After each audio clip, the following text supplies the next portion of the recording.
Hello folks, welcome back to World War II TV, another week on the channel. Well, today's guest worked on the Detroit mission on D-Day for his dissertation, and he joins us now to share details of gliders from two talks of Serial 28. We will learn about the aircraft, the crews, the occupants, and the vital cargoes. Welcome to World War II TV, Greg. Good afternoon, sir.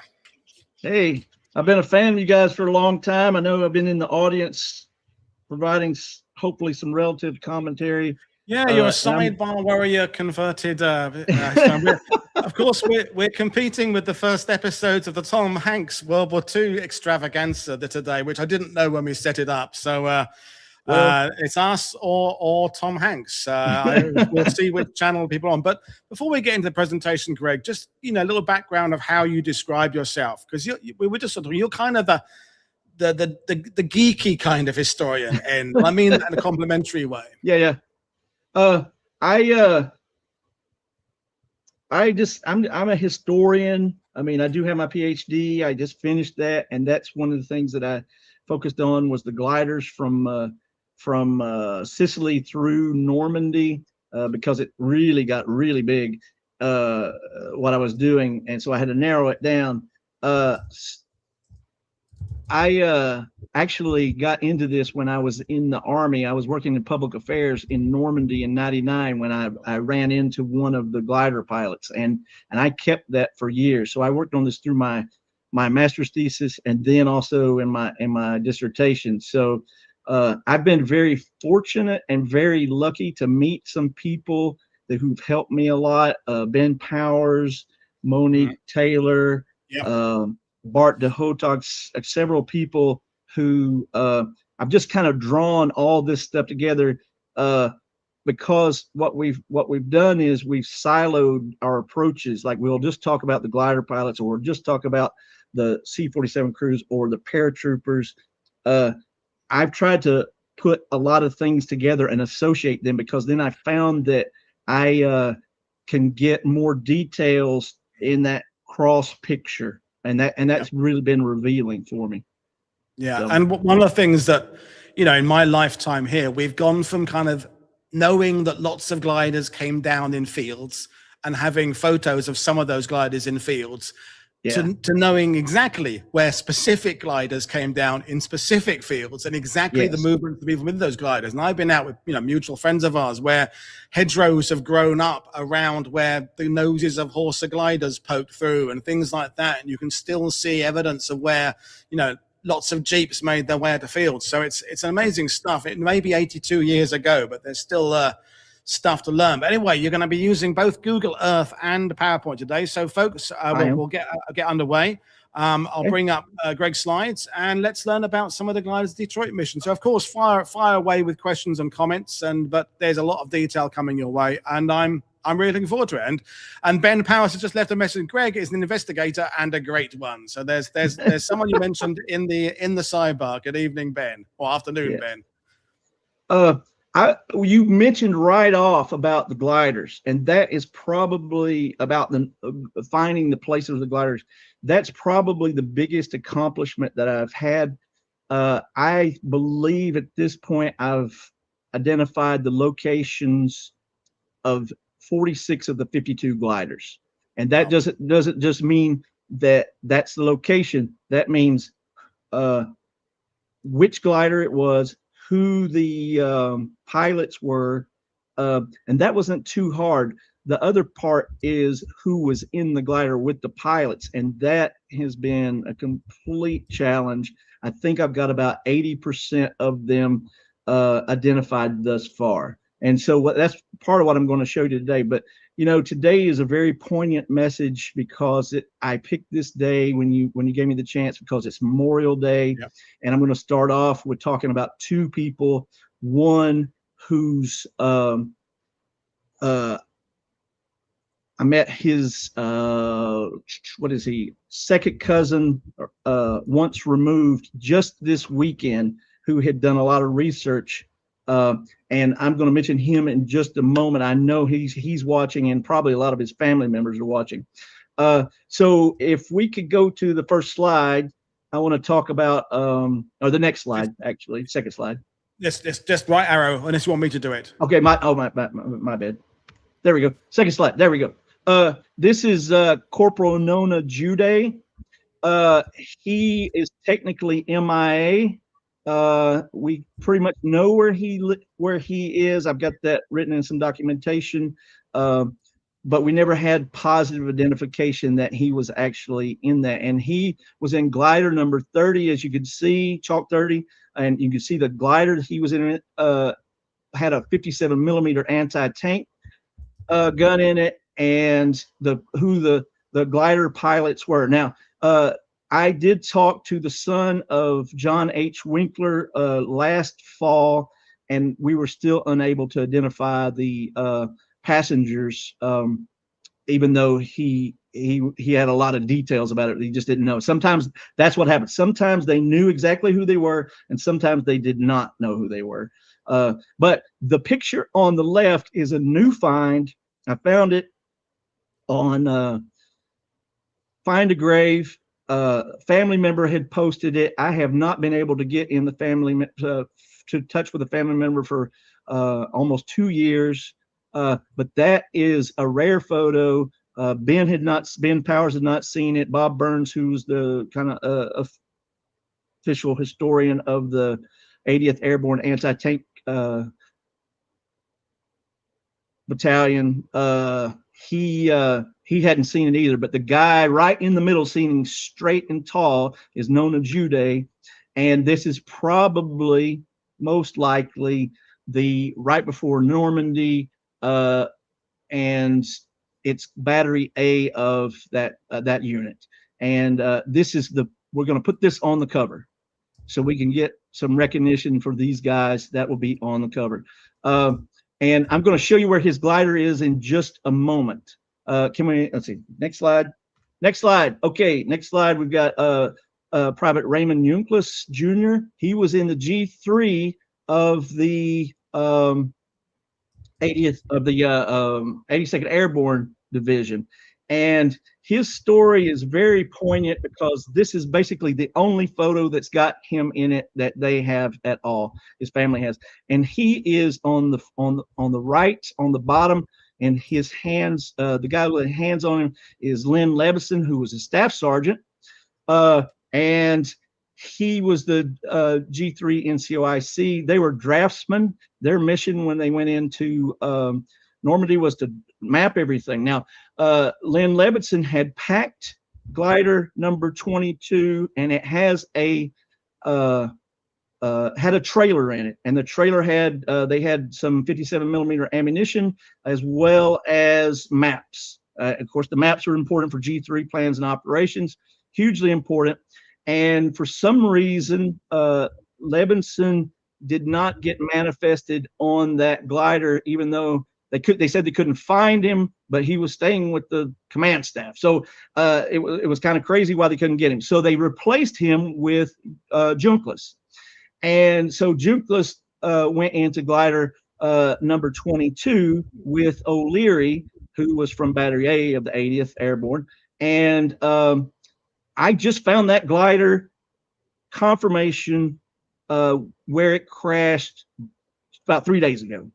Wow. Which is a beautiful thing. I actually got in hold of that Junklus's cousin, and the tragic story of this is, and I'll try to keep it together for you, is that Lebison carried guilt with him all his life after this, because what happened to Ray Jr., as he's affectionately called, is the trailer ran over the legs of him and O'Leary, breaking their legs. And so he was captured by Germans and was in a German field hospital. And what we think happened to him is that he was killed in an air raid. And he died on supposedly on like 15 June. And so Lebison kept that guilt all his life. And Dan Junklus had written letters trying to get information on what happened to him, and the letter went to he narrowed it down and sent the letter. Lebison got it, and he would not open the letter.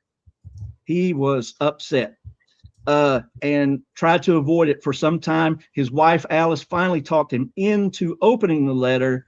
And then they started having a conversation, him and Dan, and Dan. So, this is just a thing of war that happens. And so then Levinson finally, he comes out.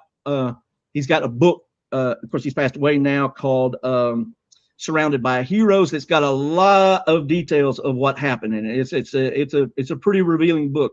I have a copy, and mine is signed by Len. So there we go. Wow, excellent. Yes. So that's a beautiful book, because it's putting people in places, and now we know which glider was which, and so that's fantastic. And if you could, let's see, where am I going next?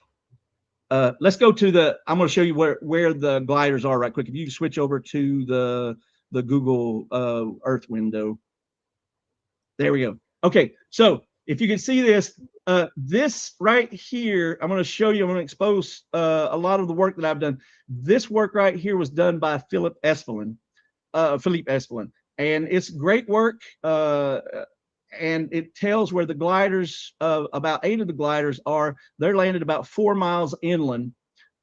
This glider up here, which you zoom in right there, that's the approximate landing location of that glider. Okay, that's the one that goes for Nona Jude. Okay, now here's the big thing.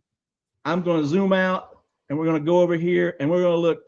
For the most part, we didn't have this before I started my work. We may have known where some of the gliders were, but now we know about 46 of the gliders, and the ones in red are Detroit Mission.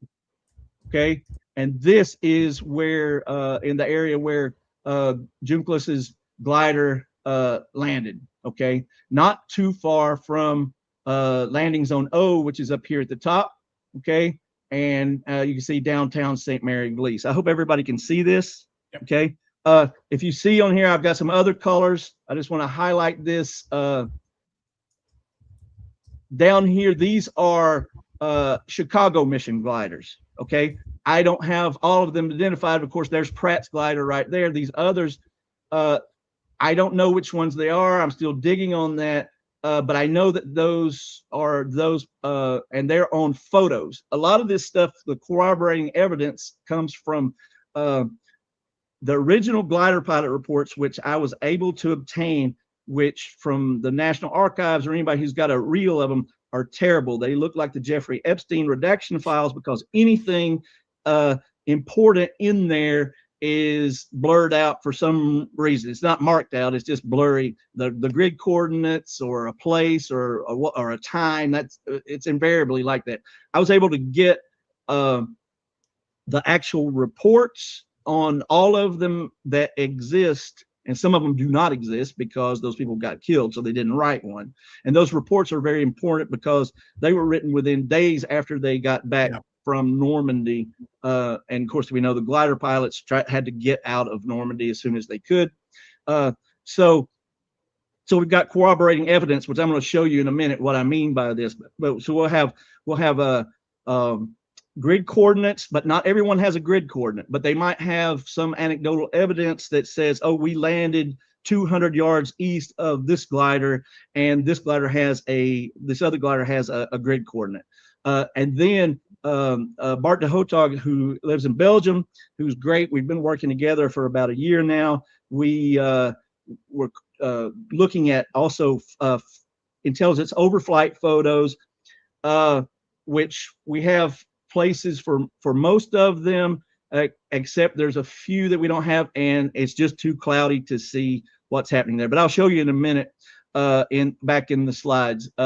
So I hope that this is revealing for people. I would like to highlight something that's very important, and Ben Powers is so excited about it because we know the location of every single 57mm gun that was on these gliders, and now we're trying to figure out why they went where they went. 8 of them landed on the east side of the railroad tracks. 39 is actually kind of over there in the right place. 39 is Birkelbach's glider. That one is the one that is one of the ones that goes down to Lafayette when the engineers run up there to get it. And there's about 30 of those guys. I think there's some glider pilots and some 80th Airborne guys in that as well. I got a surprise for you. I'm going to show you at the end about Birkelbach's glider and also glider 14, some new information on that. But so we know where all the gliders are. This is a point of contention that it's going to go down that steel route because it's a beautiful thing. The story about that's been repeated over and over again about the 57 millimeter gun that runs over the roadblock there at the 505th roadblock coming up from the southwest of Sainte-Mère-Église is true, but there's a lot of embellishments in it. Right. There's probably no way that they heard the glider land and unload by the placement of the gliders on the ground. That probably just did not happen that way. Now we're trying to figure out which gun that was actually ran over it. We think we have a clue as to which one it is, but we're not sure yet. Yeah, well, it's really revealing. But all of the gliders basically land kind of north of the D-15 over, and I don't know if this is true or not, but I do hear that some people said that only one gun landed on the landing zone. That's not really true. I think 34 lands pretty close to the center. 11 also lands pretty close in the zone too. It's actually right over there next to the N13. Because we run into, Greg, the definitions of what is a drop zone or what is a landing zone, isn't it? Because you have those yes. Well, actually, in this case, and it's complicated, isn't it? I mean, if you're in the same field but there's no hedgerow, but you're outside the drop zone, are you part of it? Are you part of the landing zone? If you're the other side of a hedgerow, right. These definitions are a little bit loose, I've found over the years. They are. And actually, Michael Larkin, I'm trying to talk him out of it. His dad was in glider 52. I've got a lot of story about that we're going to put in the book because he's one of the ones that lands way over there, the ones that Philippe Espelin identified the location and everything. But Larkin went back and traced the whole route and they made a video of where all he went. But yeah, that's exactly right. And Larkin has the original map of landing zone O, which is awesome because his dad had put it in a footlocker and kept it just kind of by accident. And so in my mind, these are the gliders that were pretty close to the center.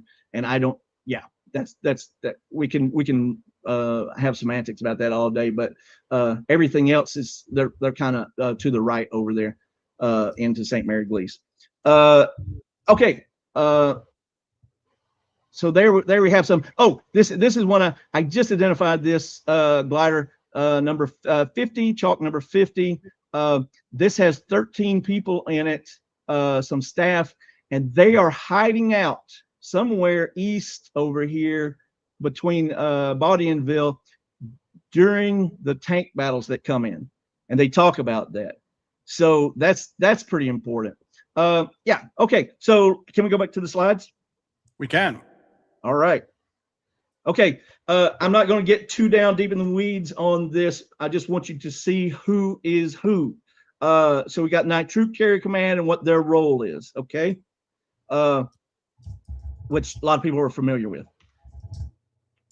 Let me get to there. Boom. All right. Next slide. There we go.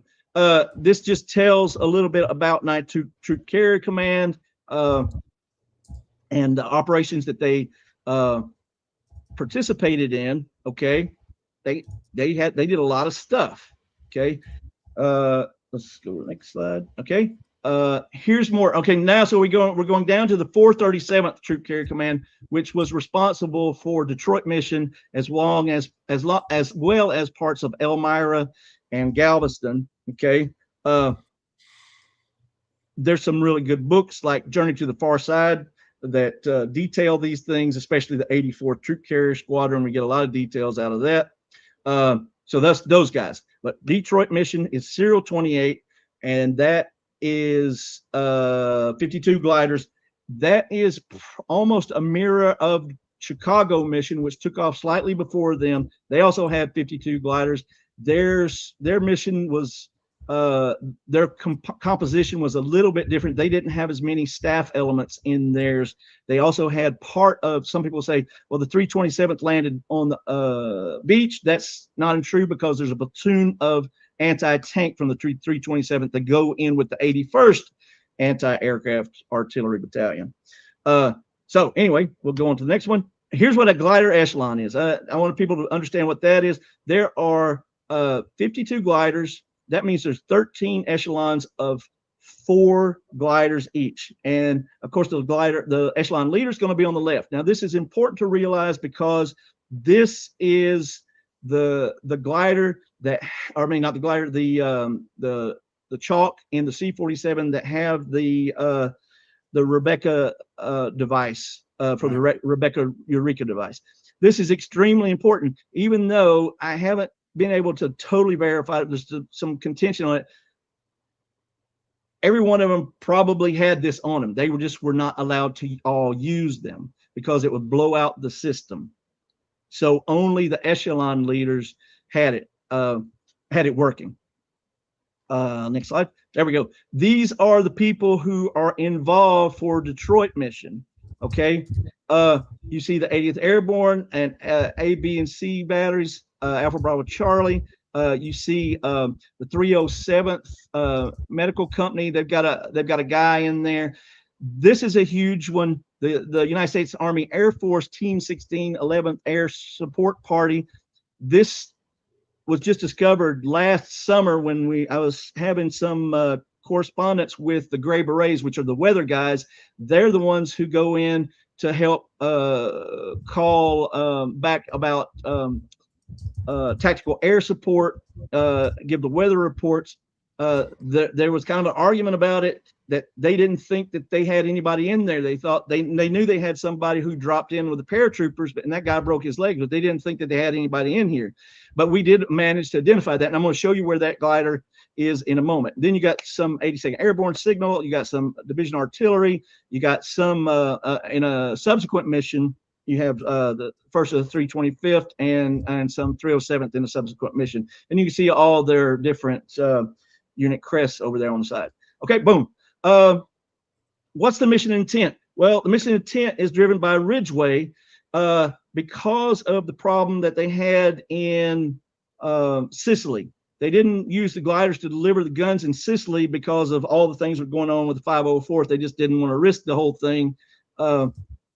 And get them all shot up. So they brought them in on the beach. And the problem is they couldn't get the guns up to the paratroopers. So Ridgway says, hey, we are going to get those guns in the right place so that they can reinforce the paratroopers and their objectives. And I'll show you the objectives in a moment.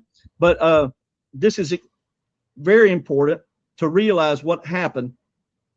Let me back up one. Because Ridgway picks Al Ireland, who's a major, who's already from the 505th. He's already had a couple of jumps, and he's supposed to go around and find all these guns when they land, right? It's a daunting task. Yeah. And that would be daunting in North Africa, in a nice, flat, open, clear desert. But in the bocage of Normandy around Sainte-Mère-Église, good luck with that. Yeah. Yeah, it's really ironic the way that this all turns out, because Captain Nelson of the 80th is really the guy who does it. He's really the guy who does that. But I'll tell you more about that in a minute. So they want to get those guns to the right places. Here's a 57mm gun. That's Ben Power's arm and watch right there. He took these photos for me last summer. And the gun is brilliant because it basically is semi-automatic. You hit the plunger, as long as you keep feeding it shells, it keeps firing. And that is a boon to them. The big problem that a lot of them had is because once they landed, a lot of times the instead of getting the gun captured, they tried to prevent it from being used. So they would take out the breech pin, they'd take the sights off and throw them away. And so this is a problem for the guns. So anybody who came up with a gun, they basically had to fire it through the bore. They just bore sighted it and fired it. And a lot of times some of the glider pilots were accused of being inept because they were firing the guns. Well, they didn't really have any training on it per se, because they just joined in the whole effort. But this was the problem, is there was no sight to sight it. So they're just looking down the bore. Okay. Go to the next slide. Okay. This is beautiful. I know you've been there, Paul. It's a beautiful thing. It's got one problem. Maybe it's not a problem. I don't know. I don't like that howitzer over there, because that's probably not going to be associated with this mission. It's all 57 millimeters. And so what I'd like to see is, I'd like to contact them and say, can we get a 57 millimeter in there? Because that would be more appropriate. And there's some things that are going around that say, oh, well, the howitzers came in with the early morning missions. There were no howitzers on those missions. They came in with some other units if they put them together with parachutes, but not via glider. They did not. Okay. Next. Okay. So yeah, here's what we're talking about. I mentioned about Ireland, Arrow Island, and it's kind of interesting. Ben and I talked about this, that why wouldn't Raymond Singleton, who was the commander of that unit, be responsible for it? But he was not responsible for it. So that's interesting. Next. Okay, so here's the mission, right? You see 1 and 2, that's Lafayette and Chef DuPont, and then you got 3 up there at Noivelle Plain. That's what the guns were really allocated to do, was the defense of those things and to repel the advancing German armor. And I don't have time to go into the whole story, but I mean, you've had some guests on talking about these things in a brilliant manner of what happened. But these are the points where these guns are supposed to go. And if you put that together with drop zone O, you can see that basically half the guns land well to the west of it, and and half the guns land in the east, and then one of them gets destroyed, so they don't have it. I think it's worth mentioning this is to provide the entire western flank of 7th Corps. This is huge. Yes. This is huge. They're doing their causeway work, and the 4th Division are going to be clearing the beaches. But this is I mean, and it's the western flank of the 7th Corps, but it's the entire western flank of the entire invasion beaches. It's whole operation, and there's some contention about that. Oh well, we're over here, we're taking a hard time on Omaha Beach and all that. And yes, they were. But if you had failure here, that's a problem, because those are the only 2 bridges, Chef DuPont and Lafayette, to get you across the Merderet River. And it's a disaster there because it's all flooded. We know that. And they want to get the armor to cut the peninsula off. That's it. Yeah. We had a question from Ian about how much ammunition would be flown in with each 57 millimeter. It depends. It really depends. Some of them, they crammed as much in there as they could. It could say 12 rounds. It could say 16 rounds. It says in some of the glider reports. It's just like anything with a lot of the gliders. They would try to pack them in there, and then they would risk being overloaded, right? I don't remember what it is right off, but for glider number 22, seems like they have a lot. With a trailer, they could put like 6 guys in with a trailer. For glider number 22, I don't think that they had but 2 people in there, because they put so much ammunition, which I have that figure in the report. But they also had all their maps and stuff in there, so it was a lot heavier than it would have been. So that displaced some of the guys that were in there. Thank you. All right. Okay, I'm gonna talk about the evolution of the maps. Okay, this is straight out of the AAR for the 82nd Airborne. And this is a challenge when we're examining the 101st Airborne, because they did not produce something like this that I know of. I've not found anything, and I heard that they did not make anything like this. On this map, and in the AAR, you will see all these dots for both paratroopers and for for the gliders. They're separate maps, but it's still confusing because you've got all the gliders on one map. And so it's color coded. What we're after is the blue dots. Okay. This is a zoom in of that. Okay. And you can see it's still, it's relatively anonymous as to where the locations are, unless you kind of know exactly the terrain. So we did a trick, and I don't know why it's not on here. Maybe it's on the next one. I got to give credit to Bart DeHotog, because we worked on this together, and we took this and took everything off but the blue dots. Okay, and you can see what the composition is there, which missions. We're just after Detroit mission, so that's what we did for that. And then we transposed the blue dots the best we could, and it could be a little askew, but it's pretty much on.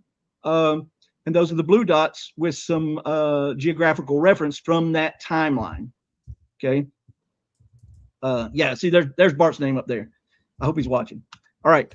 And then there's another zoom of what it looks like. And so here's where we're working through which glider might be which glider. Okay. Okay. Now, the next thing we did was we looked at aerial overflight photos, and we compared them to where so I actually plotted everything that I could by grid coordinate. Now the grid coordinates are 6-digit grid coordinates. It would have been better if they were 8-digit grid coordinates. And weirdly, there's like one 8-digit grid coordinate, I think, in the whole set of glider reports. But a 6-digit grid coordinate gets you within 100 meters.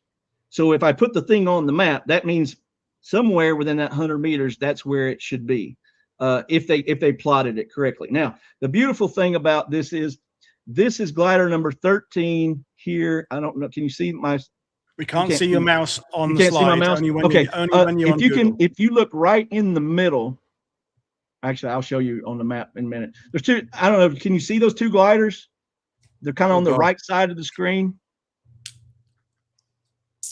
Can anybody see them? I got them. Yep. Yeah. Okay. So the one on the left, closer to Sainte-Mère-Église, that's glider number 13. And then glider number 48 is the one on the right. And we had the grid coordinate for glider 13. And they said in that one, the glider 48 landed over 200 yards or something like that east of them. And so when I did this, let me get back on that one. Okay, so my original plots, which you can see them, those are not my original plot. That's where I've moved them over, but they were within about 100 meters. Okay, some closer, right? And this is what we came up with. And so that's pretty much right on top of it. So that's how we're corroborating the stuff. But that's not the end of it, because the stories are what's important. And what I've ascertained is that Chalk 13 glider, that's what had the air support party in it. And I was able to send this to the Air Force guys, and they were like, oh, yay, overjoyed that this is where their glider landed with. And we had identified the two people who were in that glider that had a radio jeep in it. And that is probably the one that helps Ridgway get some communications going, because he didn't have a radio.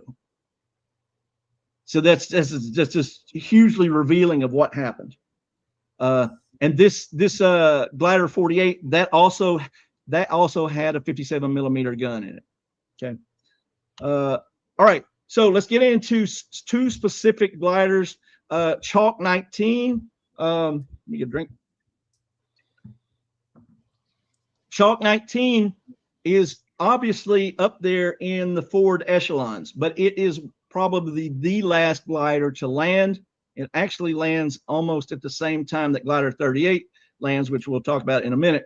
But what happens with this glider is they're going down the runway out of Ramsbury, and the nose pops open, and the airborne guys are screaming, we got to do something. And so they let off, and they do let off, and the C-47 pilots come back around, and this is something that is hugely important to me, because there's this whole idea that the glider guys and even the C-47 people didn't want to be in combat. They come back around and they're arguing with the flight controller if they're going to keep on going. And they obviously all wanted to go. They wired the thing back shut and flew, and they wound up being 15 or 20 minutes behind everybody else. The interesting thing about this is, if they had one of those, if they had the Rebecca device in it, why didn't they use it being so far away? Were they just strictly following orders? Because they would have been well out of range of everybody else at the time, and probably wouldn't have blown the system. I don't know. Maybe they didn't have one, but I'm pretty sure that they did. And I know that's a stretch. But I've been talking to. I believe I've been told, Greg, that the way the system worked, they couldn't have too many aircraft logging on to the signal, or it would kind of jam it. So I think that's right. That's how I understand how it works. So if you had 3 aircraft out of a serial of 9 or something, if 7 had the equipment but tried to use it, it wouldn't work. You had to keep it. That's, someone will probably correct me in the sidebar and say, no, that's exactly what. That's exactly what we were talking about, and I can't remember the guy's name. He's written a book on one of the units. He's at Wright-Patterson. He's a historian up there. I met him down at Fort Benning a couple of months ago. He said maybe they didn't have one, but since they were so far away, they were 20 minutes behind. What was the logic of not using it? Because maybe you couldn't physically do it at that time. I don't know. But it would have made sense to me that we're this far behind. We should use it. But I will show you where they land in just a moment, because they land way far away from everyone, and they're key to this whole Al Ireland story, because we don't know what Al Ireland was doing for several days. Ben has been through reports, and I've been through reports, and there's just really no mention of what he's doing, and I don't know what glider he's on yet. I may never know. But anyway, so they fly and they land southwest of Sainte-Mère-Église, well outside of where they're supposed to be, with a 57mm gun. Okay. This is the echelon. These are the people in the echelon. And you see how I've annotated who's where and what we're missing. Okay. Next slide. This is where they land. 19, see where it is down there? It's south of the Douve River, okay? And so they land way down there. Appleman, who's the main pilot, who becomes a POW, he thinks that they're northeast of Sainte-Mère-Église. So he takes off thinking that's where he is, and he gets captured. So he's out of the picture. The rest of the guys are in firefights and hiding out for several days. They're hiding out for several days until they meet a major after the troops cross the Douve River, who in a Jeep, who's looking for 57mm. That's Al Ireland.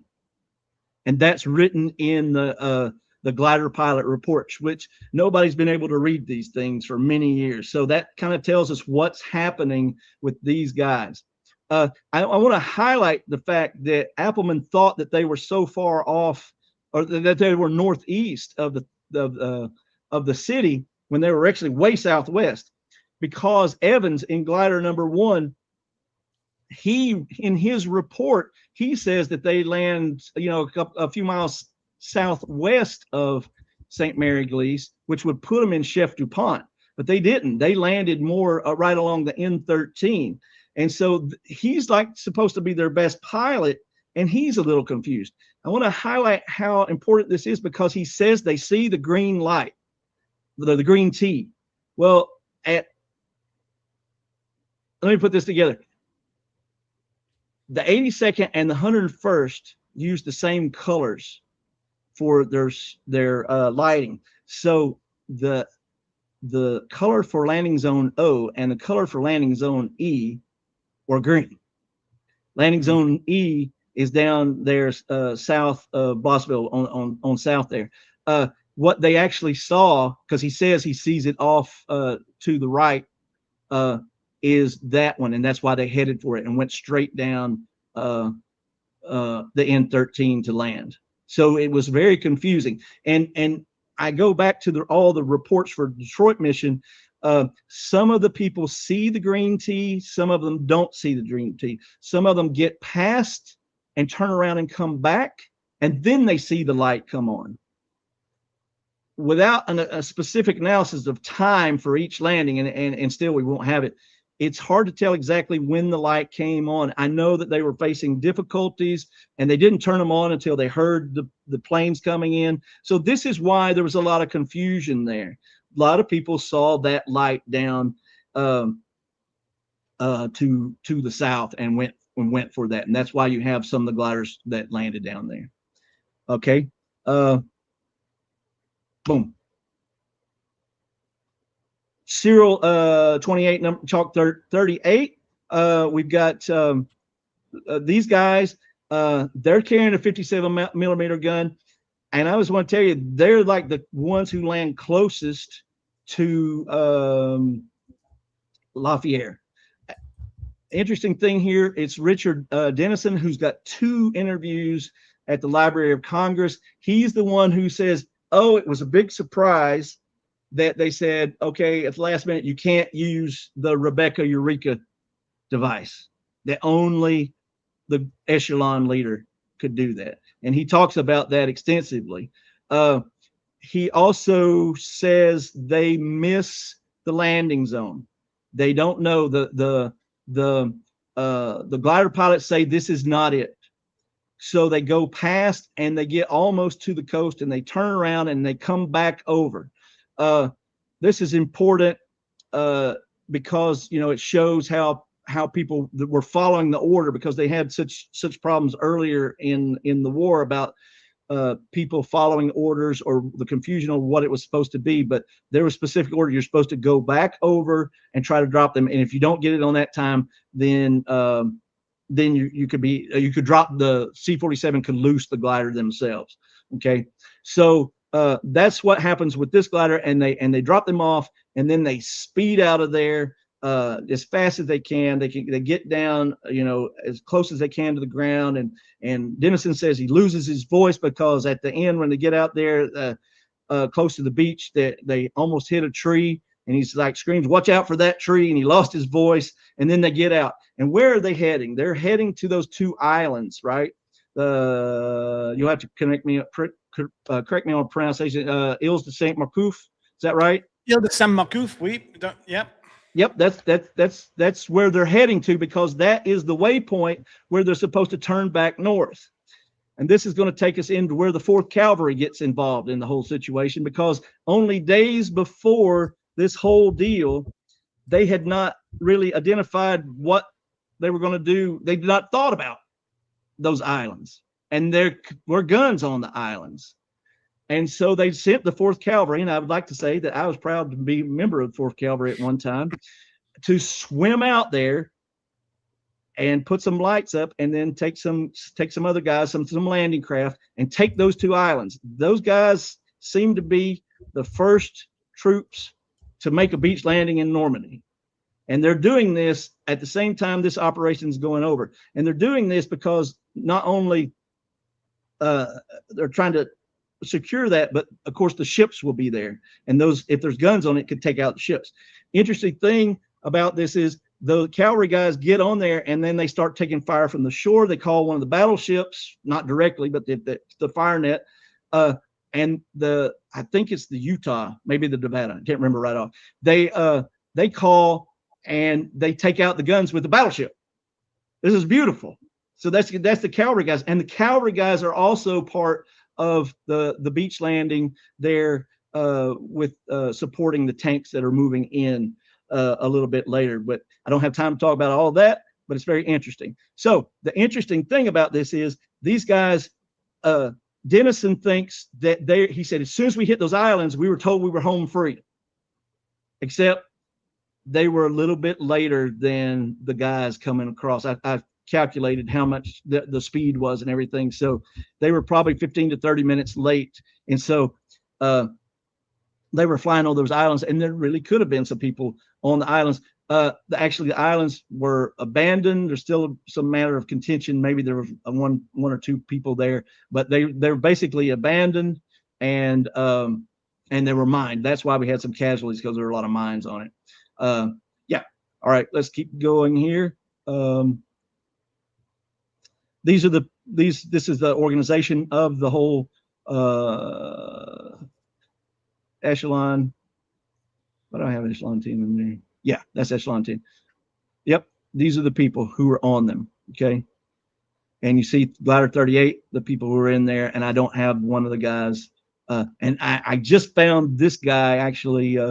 Bart Hotog found that this guy was on that glider. So we're still making progress in identifying who did what. These are the two gliders, 20 and 38. 20 lands pretty close to it.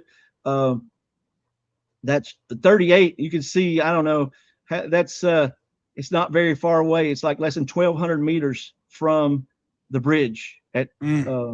That's pretty close, isn't it? Except for the fact that they landed in water, and they couldn't get the gun out, so they took the stuff out and threw it out in the water and left. But this Jeep now in 20, they were able to use that. That was on a little higher ground, so they were able to get that out and use it. Okay, I believe they took it to the 505 CP. Yeah, so that's that. And you can see on this map, if you look kind of in the middle of the screen, you can see one of the gliders. That's glider 38, and then you can see over there on the hedgerows on the left, you can see like this little dot. That's where the wings are off of that glider. It's very, very hard to see probably what your viewers see, or maybe what I'm seeing. But so this is, I just adjusted these recently. I had them just a little bit off according to the grid coordinate, and then I was able to find this photo, and there we have it. So what if they'd had that gun earlier? What if they'd had that gun? What if they had that gun on? I mean, because that's really on the east side of the river, right? Yeah. Okay. So I just want to, here's the Îles de Sainte-Marcouf. Yeah. That's the target. That's the waypoint out. I want to highlight the fact that, they're flying from west to east on the waypoint in. For the subsequent mission, this is the waypoint in. Okay. And there's the guys that were in the cavalry. You can see their names and what their credit is. 19 casualties on those two islands. Wow. Yeah. And now here's the path. You can see the path, what's happening, okay, and where they're supposed to go out. And poor Dennison loses his voice, and he's also delusional. This is why I say it's the misinformed escape of the Gooney birds, because they're escaping under the auspices that this is a safe route once they get out there, but it may not have been so safe for them. Okay. Yeah. Mission results. Okay. 13 of the serviceable upon landing guns, only 2 landed on the landing zone O. And yeah, this is based on the report from the AAR, which may or may not be accurate in all cases. I've found some instances where they'll say it's within so many miles, but it may be just a little bit further or a lot further. But yeah. Okay. So 8 are over there on the east side of the Merderet. And really, technically, it's really 7. That 39 is really on the west side. Gets up there on that point where the railroad crosses, which we'll talk about in a minute. Yeah. And then I talked about a minute ago about Al Ireland crossing the Douve and then them running into him. Surprise. Okay, here's the big surprise I have for you guys. Maybe some of you guys have seen it, some of my friends have seen it, but we just found these photos, and I'm really proud that we found them. They were in in a collection of about 1,000 World War II photos. Somebody posted on Facebook saying he wanted identification on them. He's going to sell this book, and he thought they were part of the 327th. Well, lo and behold, it's got the tail numbers on them, which was easy to cross-reference. And so immediately we looked at those things, and here we go. I don't think people can see in the background. I've got posters of this stuff up that I'm using in presentations. But so here's Glider 39, right? And this is huge because when you read his report, Birkelbach's report, and he's got some great interviews. He talks about when they let loose, he makes 2 90-degree turns, right? This photo is from July of 44. Yeah, July of 44. And look, the Merderet's still up, but they were in the water. They couldn't get the gun out. And so it's receded some by then. But they made 2 right-hand turns, and that glider is pointing back toward the railroad. That's that bush line for the railroad, if you look right there. 2 turns, yeah. Yeah. So that's really pretty awesome, isn't it? And then you see what the guy wrote on the back. They don't know who these people are. This is from a firefighting unit that's stationed at a airfield near there, about 15-20 minutes away. That's the guys who took these photos. So I was able to talk the guy out to scan the photos and send them to me. So this is really awesome. And there's a close-up, right? And there's another one. That's the same glider, Glider 39. And you can see the tail number, wham. Okay, here's Glider 40, which lands, right next to a hedgerow, and you can see it's pretty torn up. Although the paratroopers were taking pieces of it for different things. Tells who was in the glider. Yeah, it's got some quotes by them, what they're doing, how harrowing it was. I think I said, what did he say? Corporal Hartman, who was the leader, who was the glider leader for the 80th Airborne. He says, "We landed in a damn lake." That is just an awesome quote, because when they're coming across through there, they think that it's just a shimmering wet field, but when they get down there, it's just flooded. Okay, go back through there, boom, boom, and there's close up of that glider, right? And you see it's just right in the hedgerow. And that glider had a trailer in it as well. There were only 4 trailers in all the gliders, and I was able to identify which one had the map trailer in it by process of elimination. I mean, I was going to at some point talk to you about this kind of process of elimination. I was trying to kind of compare it to one of those kind of board games I play, because it's all about, as you said, elimination. If you've got a report that says a glider is in the field with 4 other gliders, and there's a report where a glider says it's in the field on their own, it helps to say, well, that one can't be that one. As you say, the trailers, 4 of them had trailers, the rest of them didn't. Some of them, if the report said, I don't know, the wings broke off, you can then see ones, well, the wings are not broken off on that one, it can't be that. So I guess it's a case of like pinning the things to each glider, and then eventually you kind of come down between 2. Kind of like a whodunit game, and then eventually it is like that, and it must be that one, and then you've got the photos like that, the actual serial number, and you go, well, that has to be that one. A lot of times it may come down to the photo. Sometimes it's actually in the report. Glider 34 and 45, and they land in the same field. It's hard to tell based on that dot report. In some instances, it looks like they may have missed one because of the scale of the map. They landed basically on top of it, because in Google Earth, when you plot these things, if you're not zoomed in far enough, you can't delineate which glider is which, because they go together because of just the scale. Well, in the reports, I was and Ben's really excited about this, and we're all very confused as to why they did this. The reports for 34 and 45 talk about that they get the Jeep out of 45, which is very fortuitous that they landed next to a gun, maybe within 100 yards. They get the Jeep, and some airborne come along, and this is key that corroborates what you're saying. For 34, some of the airborne had to help them move the glider back away from the hedgerow to get the gun out. Well, that helps you tell which one in the field was actually the one with the gun in it and which one was the Jeep. Yeah. And so the interesting thing about that one is they took that they took that gun. So it looks like they took it to Chef DuPont, and we're trying to figure out why.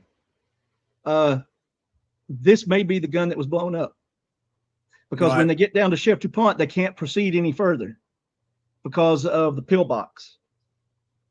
And so we don't know exactly what happened, but we know the glider pilots had to report back. They went down with it, but then they had to report back to the CP. So we don't know exactly what happened.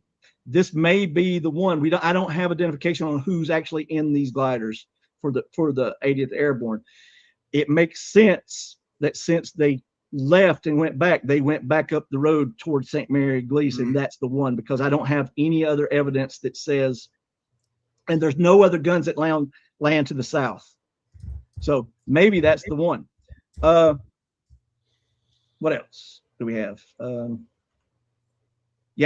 This is just a map of the perspective of where those two 39 and 40 landed. Okay. Here's some guys that are just unidentified from the 80th Airborne. Don't know who they are, but that glider does not look very good, does it? No. And then I have a lot of stuff. Of course, my dissertation was 327 pages. About, I don't know, 30 of that will be pulled out because they're just historiography notes and things.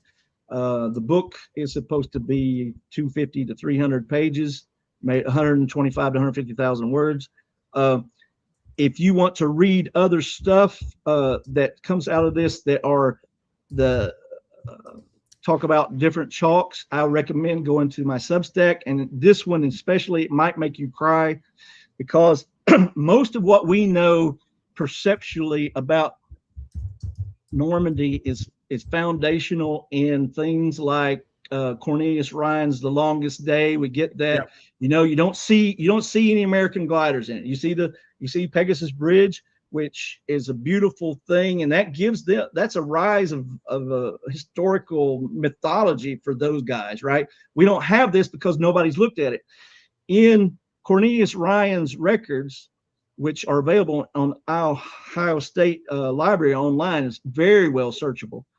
There is only one report or one interview with a glider pilot, only one for Normandy, for the Americans, only one.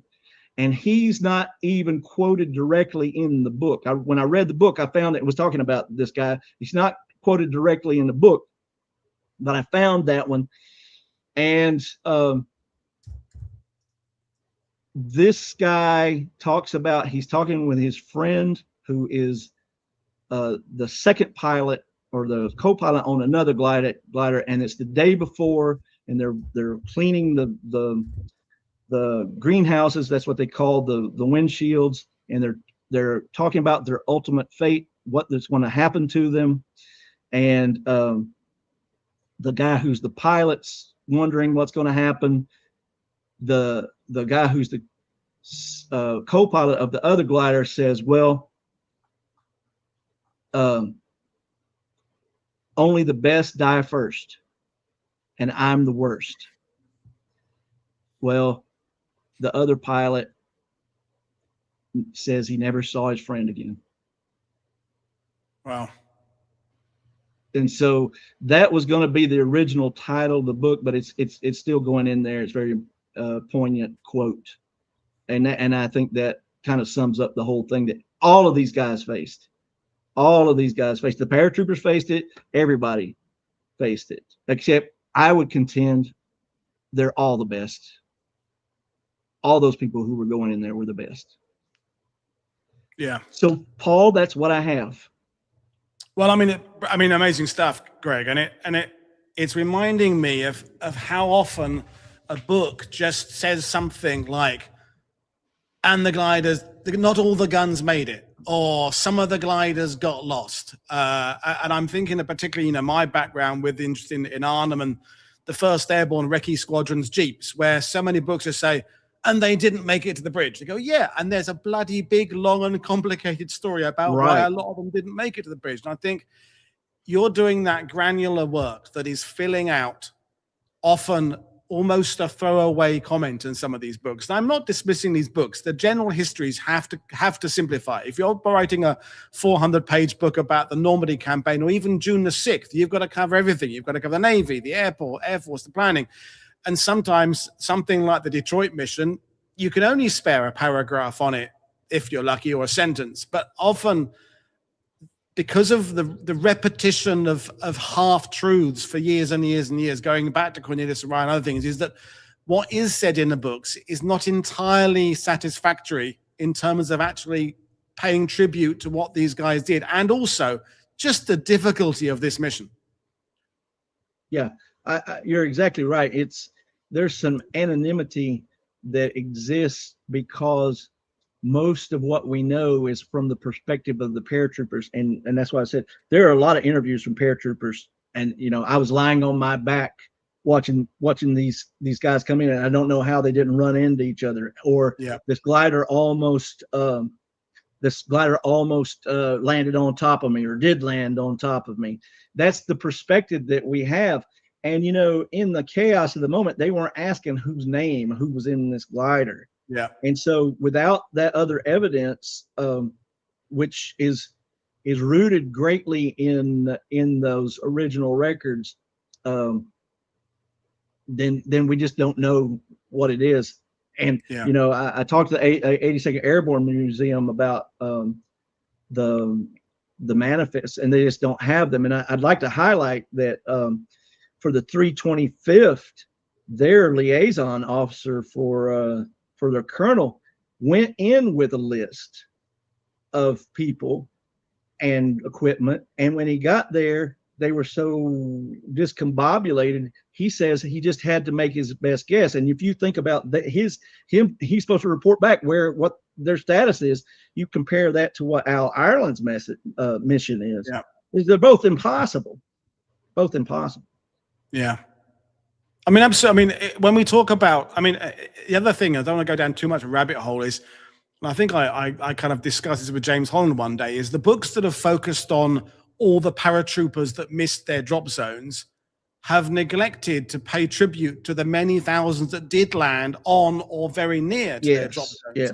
And I think sometimes the focus on the few that didn't quite make it, the far flung, and I know you've been partly doing that today, doesn't get across the fact that a lot of people, by not necessarily being better, just a bit of luck, prevailing wind, good fortune, blah, blah, blah, they do end up in the right place. The cargo gets distributed in the right place. And as you said, that maybe not all of the guns got to where they were supposed to be, but there were some pivotal actions. The Turner Turnbull at Novo-Le-Plan, the other ones that around Sainte-Mère-Église, the one that we know was used at Lafayette, et cetera, is that those flanks were held, usually by fewer people than were intended, against probably more Germans that were expected. And yet they did always hold. And I think it's testament to the men, but it's also just, and we've discussed this before on the channel, as many airborne operations in World War II went badly wrong as went well. It's like gambling. We tend to remember the wins and we forget the defeats, but the Russians had some bad luck with parachute landings.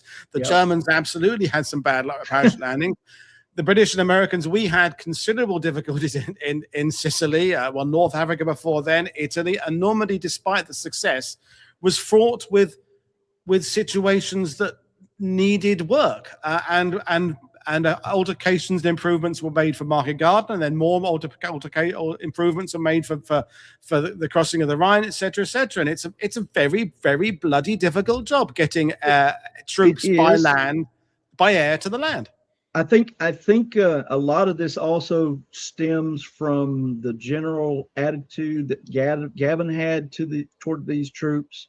That permeated everything. Yeah, definitely. And for the glider pilots, he said, there's no one in theater who wants to do more, but is less well equipped. But I found that not to be the case, because they're running around manning these guns. They're also, one of the guys, he joins the 82nd's artillery guys and is calling for fire during the whole thing, because he should be able to do that, because he's good with grid coordinates. He jumps in and does that.